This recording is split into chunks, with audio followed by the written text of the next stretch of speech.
જય સતીમાં.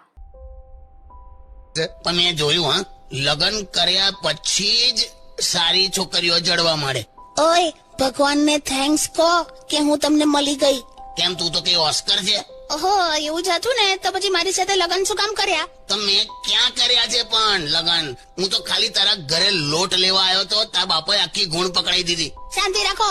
ભૂલી ગયા લગ્ન પહેલા મારી ગલીના ચક્કર લગાવતા હતા તમે? તો મારા પપ્પાએ કીધેલું મને કે રોજ સવાર સાંજ ડોબી સ્ત્રીને જુઓ ને તો ખાંસી ના આવે.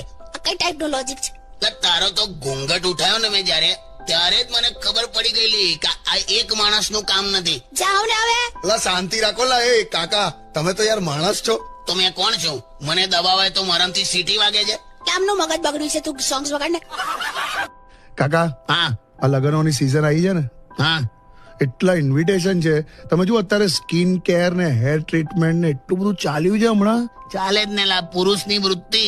કેમ? 80% સફેદ વાળ વાળા માણસ સાથે કોઈ છોકરી 2 દિવસ વાત કરે ને હા તરત ત્રીજા દિવસે તો બધા વાળ કાળા કરી નાખે. બોલ. મારે જ જો ને હું આ 1 થી 2 વાળ જેવા જો ને આ સફેદ આવી ગયા જો. હવે આ કાલે કપાઈ નાખીશ. રેવા દેવાના. કેમ? ઘરમાં 1-2 વડીલો હોય ને બરકત રહે. અલા હું યાર તમે આમાં